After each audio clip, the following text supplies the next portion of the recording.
Welcome to HorrorBabble. The ever-elusive MD Vickers returns today with a tale by the name of The Portal. The story tells of the acquisition of an old dartboard with inexplicable properties. As always, we hope you enjoy it.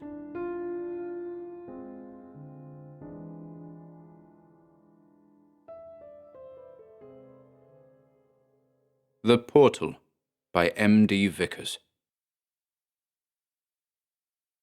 Brian McCarthy loved charity shops. They afforded him a certain calm he couldn't properly explain. He usually headed straight for the books. Sometimes he perused the other items beforehand to see if anything leapt out at him.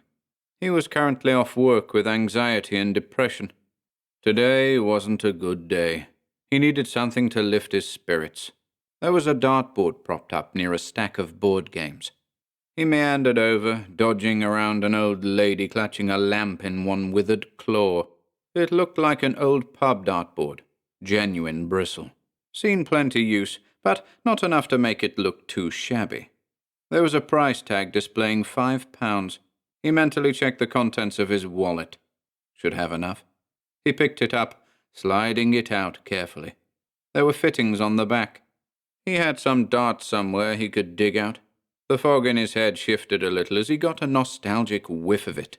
A reminder of great nights in local pubs, before the smoking ban. Over to the counter he went with it. An old bloke with thinning hair was flicking through a magazine.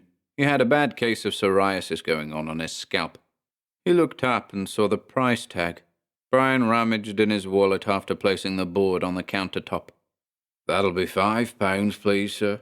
We don't get many of these in." Brian found enough pound coins and handed them over. He offered him a bag, which he accepted, the board just about squeezing in. "Cheers," he returned, and made his way slowly out, reluctant to leave the comforting atmosphere of the place. Upon getting back to his house, he deliberated over whether or not to have a beer. Not a good idea taking into account his current mental state, but he fancied the idea. An ice-cold beer whilst examining his acquisition.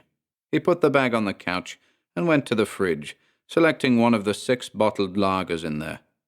Back in the living room, he withdrew the dartboard from the bag and lay it on the couch.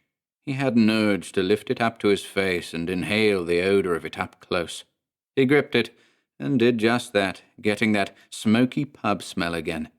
His stomach felt fluttery with nostalgia, and his beer was temporarily forgotten as he just sat there with his face pressed up to the dartboard. He fell asleep at some point, still clutching the board. He felt calm, mind rested. He looked at the clock on the wall. 9:17 p.m. Picking up the beer, he chugged a good amount. The dartboard was resting on his knees. His eyes traced the cracks in it. How many darts drunkenly thrown at this board? He visualized the laughter, the smoke wafting across the oche, beer glasses being upended, and wanted to be there, embroiled in the midst of it, almost yearned for it. Of course, one way to simulate that would be to get the board up on the wall. He looked again on the back of it, at the bracket already there. Just needed a screw in the wall. But it felt like a lot of effort. An idea formed, and he rose up from the chair and took the mirror off the far wall, and then put the dartboard in its place, slotting it on after a brief tussle with screw and bracket. He dug another beer out the fridge and went to get his darts, which were in his bedroom somewhere. Before he went back down, he impulsively lifted out some photo albums he'd found nearby. He had a nostalgic urge to peruse. Couldn't beat the comforting blanket of old times. He drifted off again at some point and came round on the bed at 2:16 a.m., with the album open on his legs and an empty beer bottle on the cabinet. Brian got up slowly, his head thumping a little. He was also feeling a little anxious, needed another beer. Not a good way to think, but what the hell. He walked slowly to the bathroom and urinated. Dark yellow. Dehydration. Another beer wouldn't help, but again, what the hell. He went back into the bedroom to throw his dressing gown and slippers on, then walked downstairs. Lights were still on. He took a couple of ibuprofen and another beer out the fridge. He stayed where he was whilst chugging all the bottle in one. Restocking his hand with yet another, he meandered into the living room, mild euphoria caressing his brain as he remembered the dartboard now fixed up in there. Table lamp was still on. Brian looked towards the wall with the board on, and stopped breathing. He looked away, then looked back. The board still wasn't there. What was there in its place he didn't dare to speculate on, until he got closer. It was quite shadowy. He walked slowly towards it. The closer he got, the more it affirmed he was staring at what could only be described as some sort of porthole. "What the fuck?" he breathed out to himself. He looked away again, out the window, chugged more beer, looked back, same story. He was about a foot away now. Beyond this porthole, he could see what appeared to be furniture, a table, chairs, curtains, another room. His face was close now. He got a whiff of cigars and old draperies. His inquisitive nature brought him right up to the hole. No one in there, a bar to his right, a clock ticking somewhere. This can't be here, he thought to himself. His stomach felt full of cold glass. He withdrew his head and walked outside, hoping this would clear it. Yup, everything the same. He was at the end of a terraced row. Nothing there but a wide ginnel, then some trees belonging to the semi-detached about 20 feet away. "What the actual fuck?" he breathed. Walking back in on legs that felt like wooden poles, he grabbed his beer, upended it, and drained it. Grabbing another, he then approached the perfectly round hole again, his stomach crawling. Same as before. Silence, but for a clock ticking somewhere. Old decor, musty odor. He grabbed a chair and tried to see if he could fit through. No, not wide enough for his shoulders. What the hell was he thinking of, anyway?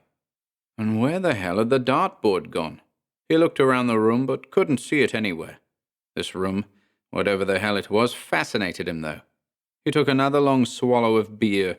The euphoria from the alcohol, combined with the nostalgic vibe from the supernatural abode his head was in, made him feel the most content he'd been in a good while, certainly since his divorce. Then he heard footsteps coming down some stairs. His heart began to trip-hammer in his chest.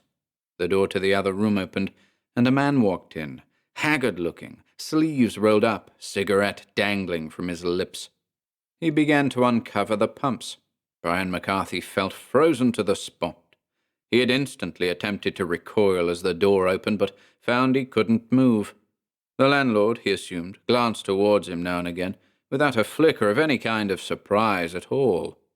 Looking down, McCarthy noticed an hockey mat rolled out in front of him.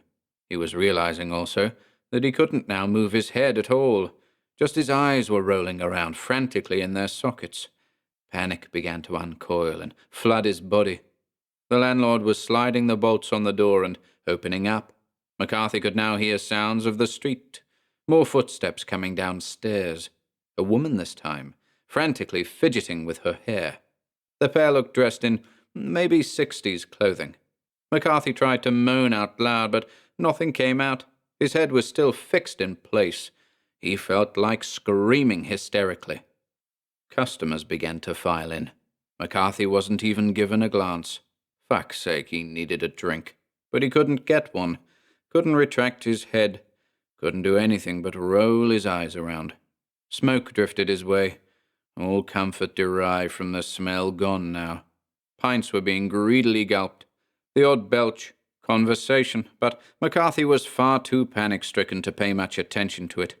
Then 2 heavy-set blokes got up off their stools. The landlord passed them something. They walked over to the hockey with their beer glasses, setting them down on a little table. "Nearest bull, Bill?" one of them said. Go on. Fairest way, I reckon." The one who wasn't called Bill stood at the hockey and assumed the stance. McCarthy felt the most terror he'd ever felt in his life. Couldn't they fucking see him? In sheer desperation now, he tried to back away, but there was nothing he could do. The first dart came towards him. He blinked involuntarily and felt just a slight sensation as the dart landed. Same with the next that was thrown by Bill. He could see them, blurry, just a bit below his eye level. "Jammy bugger thee, Bill." This fellow then began chalking up to the right of McCarthy. He could just see him in his peripheral vision. The bloke then pulled out the darts. McCarthy got a whiff of nicotine-stained fingers. They commenced their game. Again, just light sensations as the darts landed. Fingers and thumbs brushing his face as the darts were retrieved. Smoke rolling in billowing clouds towards him. Others joined. McCarthy's anxiety had reached a scale beyond anything he'd ever experienced before. He was outside of himself, had lost himself completely. Pool balls clacked and rolled from the other room. The jukebox came to life. Help belted out from the Beatles. Apt, McCarthy thought, detachedly. He felt himself being peppered by darts for what felt like hours. He needed a piss, a shit even. Soiled himself. The least of his concerns right now. Then, the landlord was shouting to drink up. Hadn't they got homes to go to? Still looked light outside, though, and McCarthy's fevered brain realized they were closing for the afternoon. If indeed this was sometime in the 60s, it would be applicable. Beer was chugged. People began to put on their caps and file out. The landlord seemed eager for them to go. The woman who assumably was his wife got her arse patted roughly before he pushed her giggling through the door that led upstairs. Everything was quiet again, apart from the odd creak of a bed spring and the ticking of the clock. McCarthy tried again to back away from the wall and succeeded so easily he almost staggered back to the opposite wall of his living room. A gargantuan surge of relief swept through him as he slowly stood up. He got a sudden aroma of his soilings. His heart thudded and whammed. Jesus Christ. He wanted to just explore his relief, and to revel in it. The mirror was still propped against the floor where he'd left it. He was sure he'd just briefly glimpsed the dartboard in there as he'd stood up. He walked very slowly towards the mirror, which was currently just showing his bottom half. When he reached it, he lifted it up to get his top half in view. He screamed, but it was only heard in his head, even though his head wasn't his head anymore. He tilted it to the left, then slowly to the right, and screamed again, albeit soundlessly once more. The dartboard was now him, and he was the dartboard. With shaking hands he lifted them up to the board and frantically tugged. Nothing, like some grotesque mask he could never pull off. Feeling almost empty of emotion now, he just stood facing the round hole in the wall. His place, like a jigsaw, and his head was the piece. Fitted well. Perfect, really.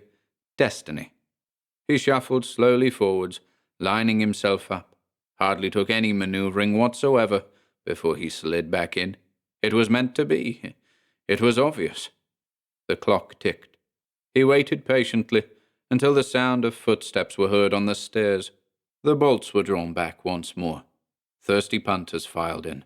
More of them this time. He hoped they were in the mood for some darts.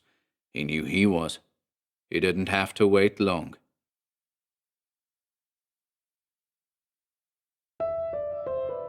Thank you for listening today.